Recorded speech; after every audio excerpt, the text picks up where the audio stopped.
¿De qué murió Javier Solís? El misterio y la verdad detrás de la leyenda. Cuenta el mito popular que la música mexicana volvió a vestirse de luto el 19 de abril de 1966 por un vaso de agua. Sí, el vaso de agua que Javier Solís habría tomado después de una operación de vesícula y que habría causado la muerte del rey del bolero ranchero, cuando apenas tenía 34 años y había disfrutado de la cima de la popularidad con canciones como Llorarás, Cuatro cirios, Si Dios me quita la vida, Esclavo y amo, En mi viejo San Juan y sobre todo Sombras. La verdad es que el famoso intérprete llevaba al menos un par de años sufriendo de fuertes dolores de estómago, pero debido a su apretada agenda, que incluía no solo conciertos y grabaciones de discos, sino también películas, no se atendió adecuadamente y se limitaba a tomar algunos medicamentos o comer ensaladas para mitigar su malestar. La leyenda, que él mismo se inventó, decía que era un yaqui nacido en Nogales, Sonora. Pero la realidad es que nació en el barrio de Tacubaya, Ciudad de México, el 1 de septiembre de 1931. Cuando apenas era un bebé, su madre Juana Levario lo dejó a cargo de su hermano, Valentín Levario, y de Ángela, la esposa de este, quienes se convirtieron en los verdaderos padres del pequeño Gabriel Siria Levario. Aún siendo niño, comenzó a trabajar, aprendiz de mecánico, panadero, repostero, 10 años en el oficio de la carne. Recordaba en una entrevista de 1962 con la XEW sobre su vida: mi vocación empezó por hambre, aseguró, en la misma charla al hablar de los 17 pesos que ganaba al día en la carnicería y que no le permitían solventar sus gastos personales. No encontraba salida. La providencia, el destino, la buena fortuna o como quieran llamarle, lo llevó a conocer a unos amigos mariachis que lo invitaron a trabajar en Garibaldi.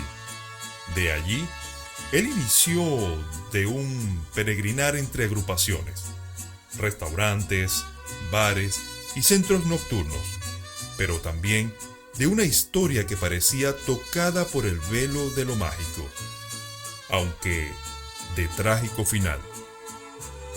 El punto más alto del cuento de hadas llegaría cuando, trabajando en un centro nocturno llamado El Azteca, ubicado en el eje central, cerca del Hotel Virreyes y hoy convertido en una farmacia, Julio Rodríguez Reyes, quien fuera primera voz de Los Panchos, lo escuchó y se le abrieron las puertas del paraíso.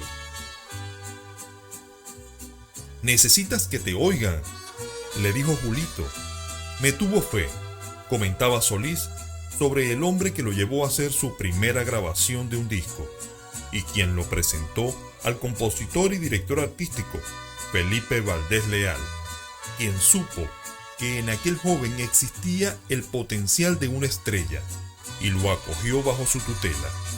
Aunque la historia no fue sencilla al principio, ya que Solís aún tenía prendida a su garganta la voz de Pedro Infante, la figura que imitó durante muchos años. Una vez que encontró su propia voz, el ascenso fue vertiginoso. Cientos de canciones grabadas en menos de una década, una película a otra, se sucedían en apenas unos años de los que él llamaba su humilde carrera artística, e incluso había planes para grabar un disco nada más y nada menos que con Frank Sinatra. Pero todo se detuvo de golpe el 19 de abril de 1966 a las 5:25 de la madrugada en la habitación 406 del Hospital Santa Elena de la Ciudad de México. Dicen que Javier Solís se incorporó de su cama, aseguró sentirse bien y de pronto dio un suspiro muy largo y solo dijo: «Ay, Dios mío». Se quedó quieto y su corazón dejó de latir. Minutos después llegó Blanca Estela Sáenz, la mujer que compartió con él sus últimos años de vida. Y más tarde, esa misma mañana, la noticia ya circulaba por todo México. Javier Solís había muerto. Comenzaron entonces las especulaciones, los mitos y también el misterio sobre la causa de la muerte. ¿Cómo un hombre de 34 años habría fallecido después de una operación de vesícula? Era la gran pregunta recurrente. De acuerdo con la investigación de José Felipe Coria, publicada en El Señor de Sombras, una trilogía de la editorial Clio, Francisco Zuviria, el médico a cargo de Solís, informó en una conferencia de prensa a media mañana del 19 de abril que Javier había muerto a causa de una colecistitis, una infección de los canales biliares. Pero las dudas se desataron cuando Blanca Estela se enteró que Zuviria, quien operó a Solís de la vesícula, no era cirujano. Pidió ver el expediente médico de Javier. Sin embargo, el documento desapareció del hospital, sin que alguien pudiera dar alguna explicación. En aquel momento, el médico le comentó que el deceso ocurrió por una descompensación vesicular provocada por el propio Javier Solís al tomar agua, lo que tenía prohibido, que le produjo un deterioro cardioirreversible, señaló Coria en su investigación. Pero esa explicación solo dejó más dudas a la viuda, a quien le constaba que Solís ya había consumido líquido días antes del deceso, y que desde la noche del 2 de abril de 1966, Solís habría sido internado debido a los insoportables dolores en el estómago. A las 6:30 de la mañana del día siguiente, entró a quirófano para que le retiraran la vesícula, y el 18 de abril el cantante ya comía, bebía agua, refresco de manzana y masticaba hielo, algo que disfrutaba mucho hacer. Era tal el avance de su recuperación que ese mismo 18 de abril el médico Zuviria informó a Blanca Estela que Solís sería dado de alta el 21. Fue por eso que la versión del vaso de agua resultó increíble para las personas cercanas a Solís, pero no para el gran público, pues muchos aún hoy consideran que fue esa la causa del deceso.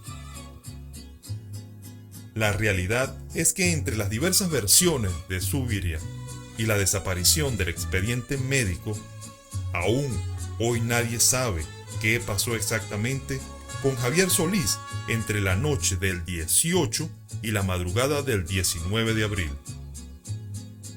Lo cierto también es que algunas personas declararon a Coria que Javier había dicho varias veces que moriría joven. «Tú lo verás, no voy a llegar a viejo», le decía a Blanca Estela. «Fíjate que tengo ganas de morirme a los 34 años», confesó a Refugio Robles, pareja de su tío Valentín. Ante la sorpresa de doña Cuca, Javier le explicó que no deseaba inspirar lástima al llegar a viejo y no poder cantar como lo hacía de joven. Tal vez por eso, el productor Felipe Valdés apuró en lo posible la grabación de canciones por parte del ídolo mexicano. 300 temas en apenas 9 años de carrera. Aunque hoy su música sigue sonando en el mundo, México, Colombia y otros países de Latinoamérica, aquel 19 de abril fue el final en este plano para el hombre que decía: no soy cantante, soy cancionero. Quien narró para ustedes, Ricardo Irauquín. Hasta otra próxima historia.